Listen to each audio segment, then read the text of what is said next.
The digital এডুকেশনে আবারও সবাইকে স্বাগত। আমি তোমাদের দর্শন বিষয় শিক্ষক অজয় স্যার চলে এসেছি আরও একটি নতুন ভিডিও নিয়ে। আমি এর আগের দিনে চতুর্বর্গ পরিকল্পনা তোমাদের আলোচনা করে দিয়েছি। আজকে আরেকটা শ্রেণী বিভাগ আমাদের বাকি থেকে গেছে, সেটা সুন্দর করে আলোচনা করব। ঠিক আছে, বললাম না তোমাদেরকে খুঁটিয়ে খুঁটিয়ে প্রত্যেকটা জায়গা আমি জানিয়ে দেবো। আর অবশ্যই তোমরা প্রত্যেকটা ভিডিওকে স্কিপ না করে দেখো, অবশ্যই তোমাদের ভালো ফলাফল হতে চলেছে। ঠিক আছে, ভরসা রাখো, নিজের উপরে ভরসা রাখো, স্যারের উপরে ভরসা রাখো, অবশ্যই তোমাদের ভালো হবে। ঠিক আছে, চলো দেখে নেওয়া যাক। তাহলে আজকে আমরা যে টপিকটা আলোচনা করবো সেটা হচ্ছে গঠন অনুসারে বচনের শ্রেণীবিভাগ। গঠন অনুসারে বচনকে কত ভাগে ভাগ করা যায়? তাহলে মনে রাখবে যে নব্য যুক্তিবিজ্ঞানে গঠন অনুসারে বচনকে কয় ভাগে ভাগ করা যায়? দুই ভাগে ভাগ করা যায়। নতুন যে যুক্তিবিজ্ঞান সেখানে কিন্তু গঠন অনুসারে বচনকে দুই ভাগে ভাগ করা যায়, একটা সরল বা অযৌগিক বচন আর যৌগিক বচন। তাহলে বচনকে কত ভাগে ভাগ করা যায়? দুই ভাগে, একটা হচ্ছে সরল আর একটা হচ্ছে যৌগিক।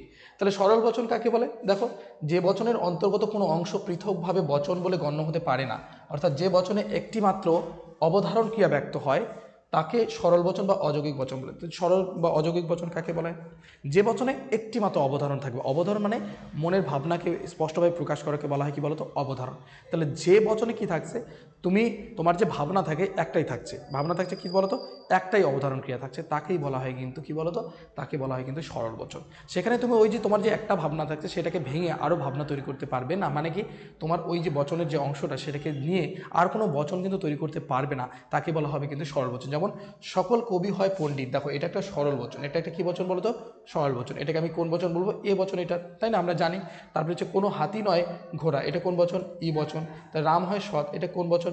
এটা হচ্ছে এ বচন। তাহলে দেখো প্রত্যেকটা বচন এগুলোকে সরল বচন বলবো। এর যে সরল বচনের যে অংশগুলো, এই যে অংশ কবি পণ্ডিত ব্যক্তি এদেরকে নিয়ে কিন্তু আলাদাভাবে যদি আমি গঠন করি, আলাদাভাবে কিন্তু কখনোই কী হবে না? আলাদা কোনো বচন হবে না, আলাদা কোনো বচন তৈরি করা যাবে না। তো উপরোক্ত বচনগুলি কোনো অংশই স্বতন্ত্রভাবে বচন হিসেবে গণ্য হতে পারে না। এই যে আলাদাভাবে এর যে অংশটুকু অর্ধেক অর্ধেক করে নিয়ে আলাদা কোনো বচন তৈরি করবো, এটা কখনোই করা যাবে না। এটা কি করা যাবে না? কখনোই এরকম করে কিন্তু করা যাবে না। এবং বচনগুলির প্রত্যেকটিতে একটি মাত্র অবদানকে আছে। দেখো এখানে শুধু একটাই বিষয় আছে, এই প্রত্যেকটা বচনে এই তিনটা যে বচন রয়েছে, তিনটা বচনেই দেখো এটাতে কি রয়েছে? সকল কবি হয় পণ্ডিত, কবিদেরকে পণ্ডিত বলা হয়েছে। তবে কোনো হাতি নয় ঘোড়া, হাতি কখনো ঘোড়া হতে পারে না, একটাই বিষয় নিয়ে আলোচনা করেছে।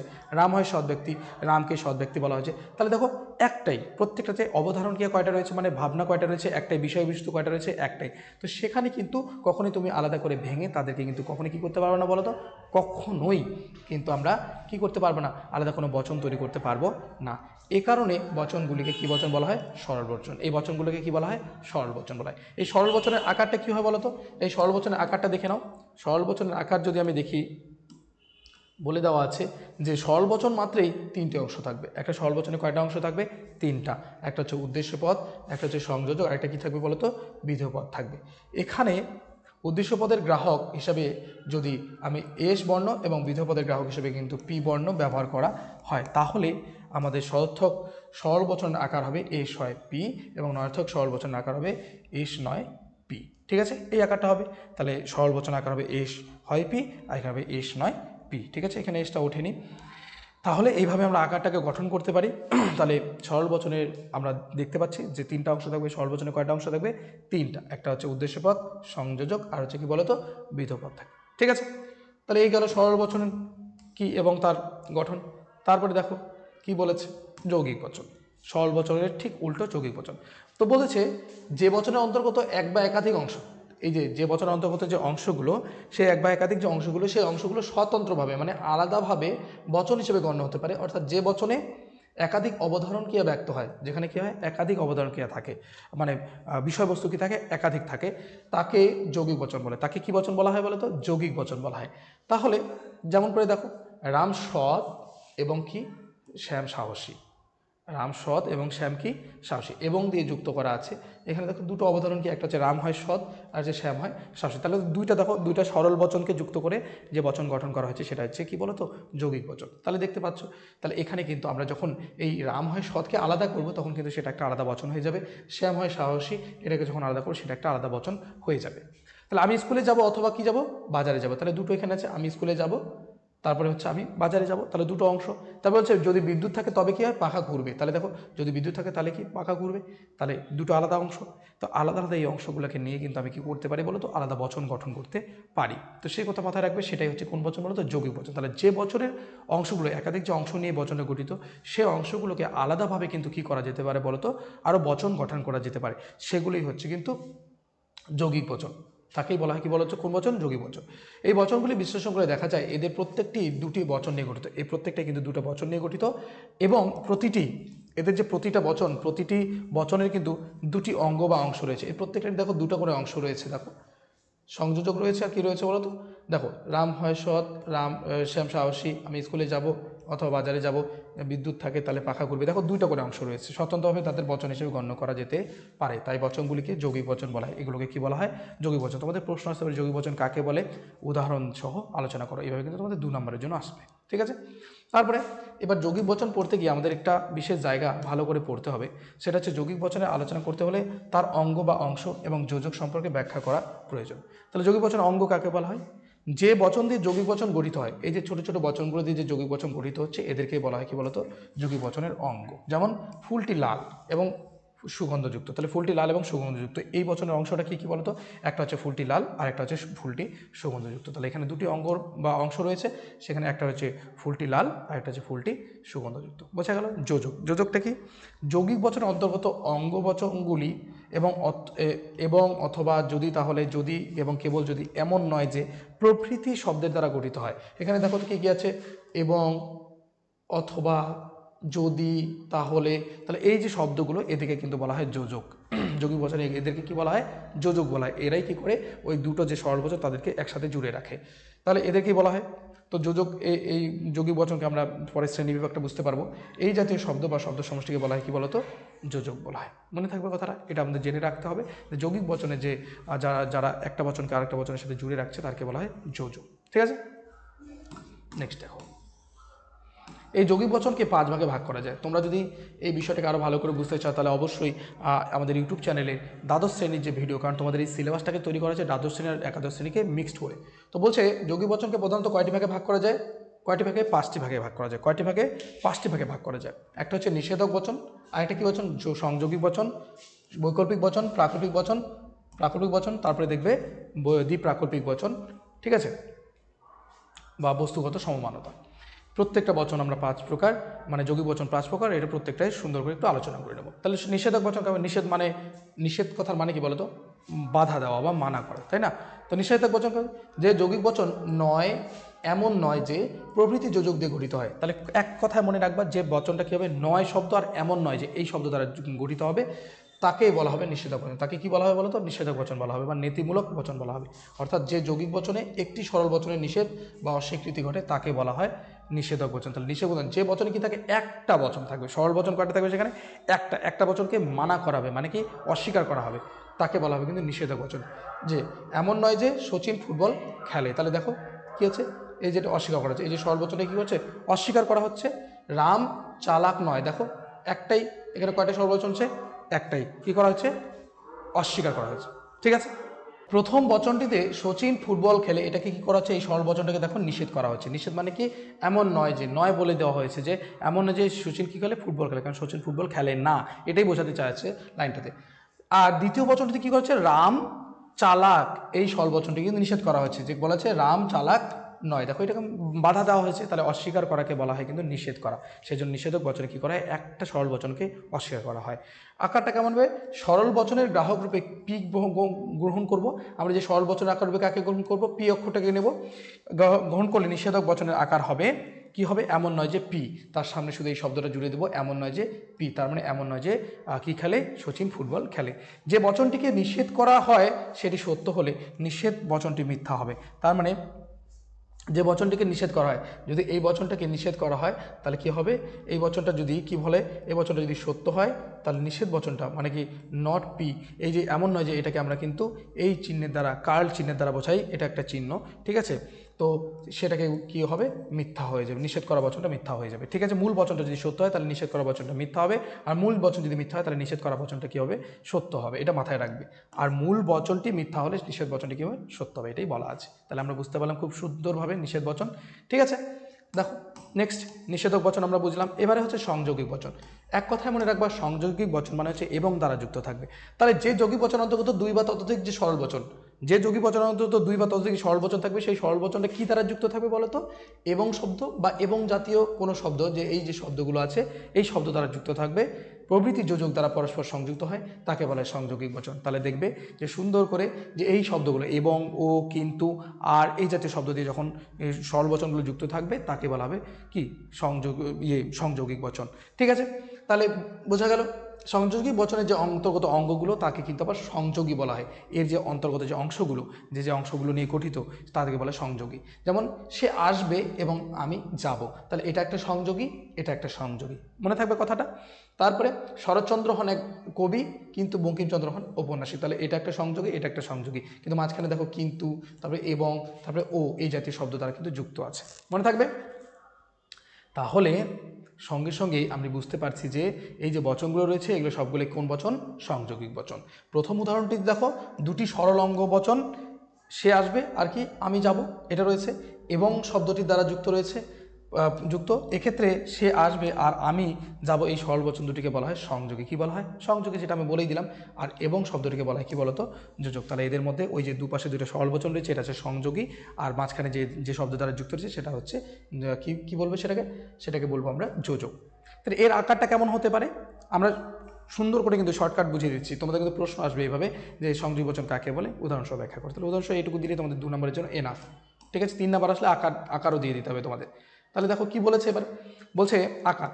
সংযোগী বচনের গ্রাহক রূপে পি, কিউ, আর, এস। আমরা সংযোগী বচনের গ্রাহক রূপে কিন্তু 4টাই নিতে পারি, পি, কিউ, আর, এস প্রভৃতি ধরে নিলে সংযোগী বচনের কী হবে বলো তো, আকার হবে পি অ্যান্ড কিউ, পি এবং কিউ, পি এবং কিউ, এবং কিউ এবং আর, পি এবং কিউ এবং আর। এভাবে আমি করতে পারি, মানে যত সংযোগী বাড়বে তত বেশি আমাদের এভাবে করতে হবে।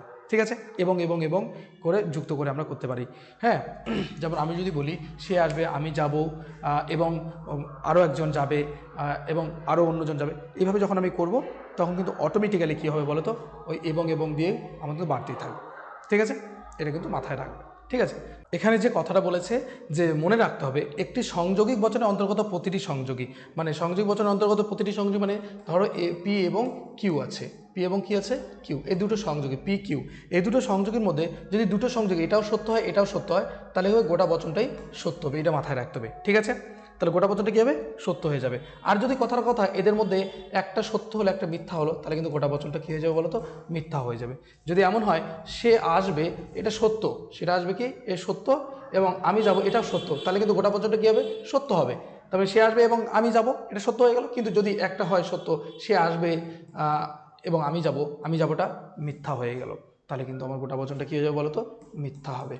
ঠিক আছে, এটা তোমাদেরকে মনে রাখতে হবে। এটা হচ্ছে আমাদের সংযোগী বচনের সত্য মিথ্যা বিচারের নিয়ম গেল। নেক্সট পরবর্তী আমরা দেখব বৈকল্পিক বচন। এই বৈকল্পিক বচন সম্পর্কে এর আগেও জানা হয়েছে। বৈকল্পিক বচন, বৈকল্পিক মানে বিকল্প শব্দটা থেকে এসেছে বৈকল্পিক বচন। তাহলে যে যৌগিক বচনে কিন্তু অন্তর্গত দুই বা ততোধিক যে সরল বচন, সেটা কোন শব্দ দ্বারা থাকবে, অথবা, বা, কিংবা, যেখানে ওখানে সংযোগী বচনে এবং ছিল প্রভৃতি যোজক দ্বারা যুক্ত হয়, তাকে বৈকল্পিক বচন বলে। বৈকল্পিক বচনের যে অন্তর্গত যে অঙ্গ বচন সেখানে কি বলা হয়, বিকল্প বলা হয়। এর আগে সংযোগী বচনে সংযোগী বলা হতো, এখানে কিন্তু বলা হচ্ছে বিকল্প। মনে থাকবে। এখানে যে মূল, যেমন উদাহরণ হিসেবে দেখো, রাম আসবে অথবা কি আসবে, রহিম আসবে। একজন আসবে বিকল্প, হয় রাম আসবে নাহলে কি আসবে, কে আসবে বলো তো, রহিম আসবে। তাহলে এটি একটি বৈকল্পিক বচন। কেন, বচনটির অন্তর্গত রাম আসবে আর রহিম আসবে, এই দুটি কি বিকল্প, প্রথম বিকল্প, দ্বিতীয় বিকল্প। অথবাটা হচ্ছে এখানে কি যোজক। তা কেননা অথবা শব্দটির দ্বারা এক্ষেত্রে দুটি সরল বচনকে যুক্ত করা হয়েছে। তাহলে মনে রাখবে যখনই দেখবে কোনো বাক্যে যে অথবা শব্দ দ্বারা যুক্ত আছে, তাহলে মনে রাখবে সেটা হচ্ছে বৈকল্পিক বচন। সেটা কি বচন, বৈকল্পিক বচন। সেখানে ঘাবড়ানোর কিছু নেই।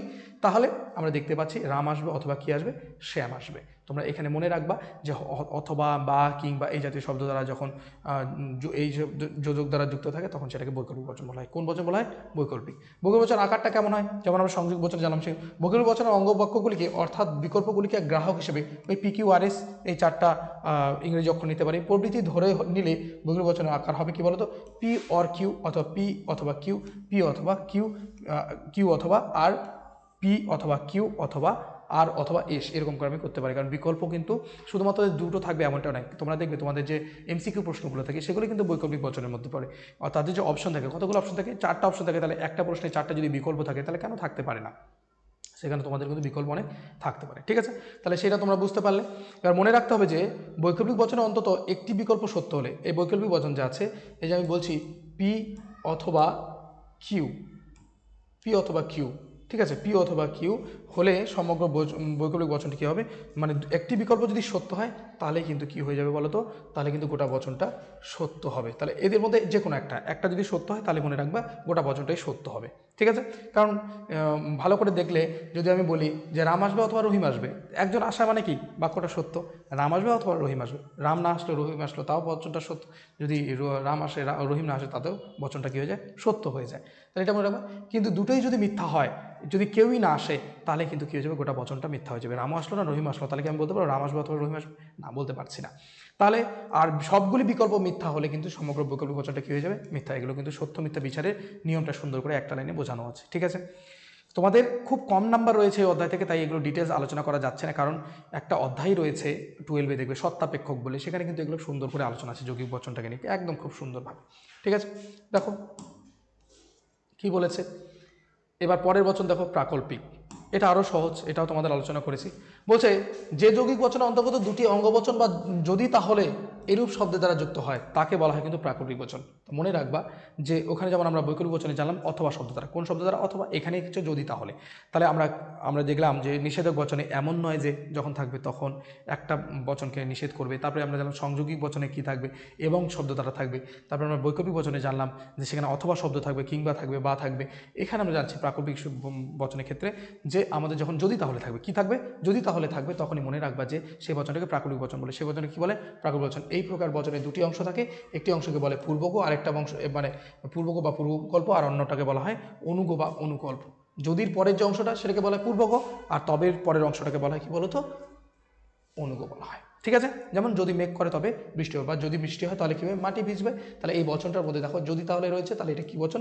প্রাকল্পিক। তাহলে এখানে যদি যে পরের অংশটা এটা হচ্ছে পূর্বক, এটা হচ্ছে অনুগ। বুঝে রাখবা এই প্রাকল্পিক বচনে বৃষ্টি হয় অংশটি হলো পূর্বক, আর মাটি ভিজবে এটা হলো কি বলতো? অনুগ। একদম খুব সহজ। প্রাকল্পিক বচনের যদি আকারটা আমি তৈরি করি, আকারটা এখানে ঢুকে গেছে পয়েন্টটা। প্রাকল্পিক বচনে পূর্বককে আমি পি ধরবো এবং অনুগকে আমি কি ধরবো? কিউ ধরবো। কিউ ধরবো, কিউ ধরবো। ঠিক আছে, তাহলে সেখানে ধরলে প্রাকল্পিক বচন আকারটা কী হবে? যদি পি তাহলে কিউ। কারণ এই যে আমি এই বৃষ্টি হয় জায়গায় পি বসাবো এবং মাটি ভিজবে জায়গায় কিউ বসাবো, তাহলে কী হবে? যদি পি তাহলে কিউ। তো মনে রাখতে হবে এখানে সত্য মিথ্যা কী করে বিচার করবো। দেখো প্রাকল্পিক বচনে পূর্বক যদি সত্য হয়, মানে কি এই যে বৃষ্টি যদি হয়, ভালো করে বুঝো, এটা সত্য হলো, বৃষ্টি হলো, তাহলে কি হবে? বৃষ্টি হয় সত্য এবং অনুগ মিথ্যা হলে, এটা ধরো মিথ্যা হলো, ঠিক আছে, তাহলে প্রাকল্পিক বচনটি মিথ্যা হয়ে যাবে। তাহলে কী হয়ে যাবে? মিথ্যা হয়ে যাবে গোটা বচনটা সরি মিথ্যা হয়ে যাবে। যদি বৃষ্টি হয় তাহলে মাটি ভিজবে, এইটা ধর বৃষ্টি হলো কিন্তু মাটি ভিজলো না, তাহলে কী হয়ে যাবে? এটা মিথ্যা হয়ে যাবে। কিন্তু যদি বৃষ্টি হয় তার সঙ্গে মাটি ভেজে, তার মানে সেটা বচনটা কী হয়ে যাবে? সঙ্গে সঙ্গে সত্য হয়ে যাবে। ঠিক আছে, তারপরে দেখো কি বলেছে। বলছে অন্যথায় সকল ক্ষেত্রে সত্য হবে। শুধু একটাই ক্ষেত্র, যদি পূর্বক সত্য হয়ে অনুগ যদি মিথ্যা হয় তাহলে বচনটা মিথ্যা হয়, বাকি সমস্ত ক্ষেত্রে সত্য হয়। কেননা প্রাকল্পিক বচনে পূর্বক ও অনুগকে সংশ্লিষ্ট করে এ কথার অর্থ হলো কেমন? পূর্বক সত্য হলে অনুগ সত্য হবে, কখনোই মিথ্যা হতে হবে না। পূর্ব যদি সত্য হয় তাহলে অনুগ সত্য হবে, কখনোই মিথ্যা হবে না। আর অনুগ মিথ্যা হলে পূর্বক কী হয়ে যাবে? মিথ্যা হয়ে যাবে, কখনোই সত্য হতে পারবে না। এই কথাগুলো কিন্তু মাথায় রাখতে হবে। তোমাদের আসতে পারে প্রশ্ন, প্রাকল্পিক বচন কাকে বলে, তার সত্যতার নিয়ম কি, উদাহরণসহ আলোচনা করো। 3 নম্বরের জন্য পুরো পেজটা কিন্তু সুন্দর করে তোমাদের অ্যাটেন্ড করতে হবে। 3 নম্বরের জন্য হলে, আর 2 নম্বর হলে তোমাদের উদাহরণ দিয়ে ছেড়ে দিতে হবে। ঠিক আছে, চলো নেক্সট দেখো যৌগিক বচনের প্রকার ও আকার। শেষ দ্বিপ্রাকল্পিক বচন। যে যৌগিক বচনের অন্তর্গত দুটি সরল বচনকে যদি এবং কেবল যদি, এই যে দেখো শব্দটা কত বড়, ওখানে যেমন ছিল আমরা প্রত্যেকটা জেনেছি এমন নয় যে যদি তাহলে অথবা তারপরে হচ্ছে আমাদের যদি যদি তাহলে এইসব এবং এই যে জেনে আসলাম। তো এখানে বলেছে কি যদি এবং কেবল যদি, যদি এবং কেবল যদি থাকে কোনো বাক্যে, দেখো যদি এবং কেবল যদি আছে একসাথে, তাহলে মনে রাখবে সেটা কোন বচন? দ্বিপ্রাকৃতিক বচন বলা হবে। তাকে কি বলা হবে? দ্বিপ্রাকৃতিক। এখানে দুটি সরল বচনকে এই শব্দ দ্বারা যুক্ত থাকবে, তাহলে বলা হবে দ্বিপ্রাকৃতিক বচন। যেমন আমি যাব যদি এবং কেবল যদি সে আসে, আমি তখনই যাব সে যদি আসে, মনে থাকবে কথাটা। তাহলে এটি একটি দ্বিপ্রাকৃতিক বচন। দ্বিপ্রাকৃতিক বচনের আকার, দ্বিপ্রাকৃতিক বচনের অঙ্গ বাক্যগুলিকে গ্রাহক হিসেবে পি এবং কিউ ধরা হলে দ্বিপ্রাকৃতিক বচনের যে আকার হয় সেটা হচ্ছে কি বলতো? পি যদি এবং কেবল যদি কিউ, যদি কিউ আসে তবে কিন্তু পি আসবে। এইভাবে ছোট্ট একটা আকার, খুব সুন্দর সহজভাবে মনে রাখো, যদিও তোমাদের এই প্রশ্নটা না হওয়ার চান্সটা অনেক বেশি আছে। এবার গঠন অনুসারে ছকের মাধ্যমে মনে রাখবা যে এটা হচ্ছে তোমাদের গুরুত্বপূর্ণ ছক, যে গঠন অনুসারে বচনকে দুই ভাগে ভাগ করা হয়, সরল বা অযৌগিক, আর একটা হচ্ছে কি বলতো? যৌগিক।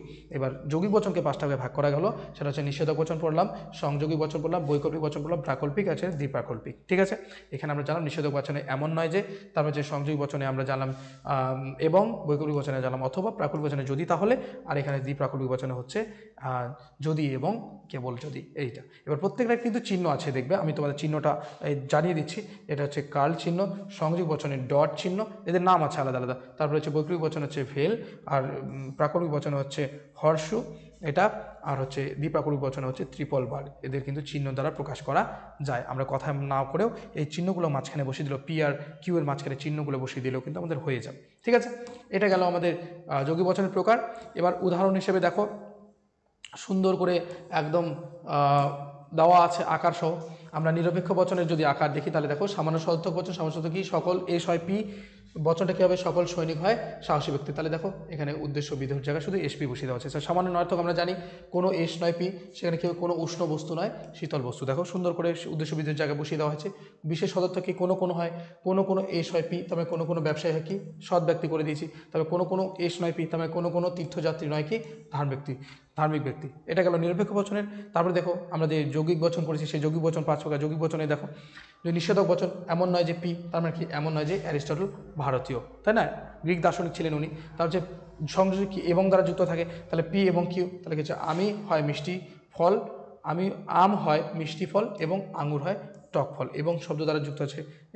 যেখানে তুমি যে কোনো শব্দ যুক্ত দাও, আমি খাবো এবং সে খাবে, এটাও হতে পারে। এবং শব্দ মাঝখানে থাকতে হবে। বৈকল্পিক বচন কি? অথবা শব্দ দ্বারা দিকে দেখো, হয় অথবা, এটা শব্দ দ্বারা যুক্ত থাকে। তাহলে কি? পি অথবা কিউ, আমি ভাত খাবো অথবা কী খাবো? আমি রুটি খাবো। তারপরে দেখো যদি পি তাহলে কিউ, তাহলে কি হচ্ছে? যদি বৃষ্টি হয় তাহলে কী হবে? ভালো ফসল হবে। তাহলে দেখো যদি তাহলে যুক্ত আছে, উদাহরণগুলো দিয়ে দেওয়া হয়েছে।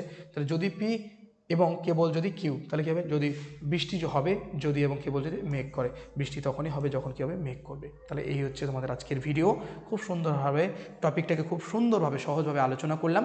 তোমরা এটাকে প্রশ্নগুলো আমি দিয়ে দেবো চ্যাপ্টার শেষ হওয়ার সঙ্গে সঙ্গে। আগের চ্যাপ্টারের ভিডিও তোমরা চলে গেছে, দেখে নাও।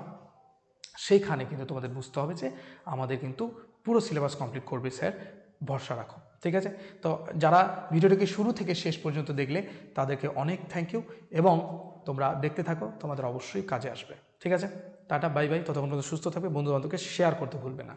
ঠিক আছে।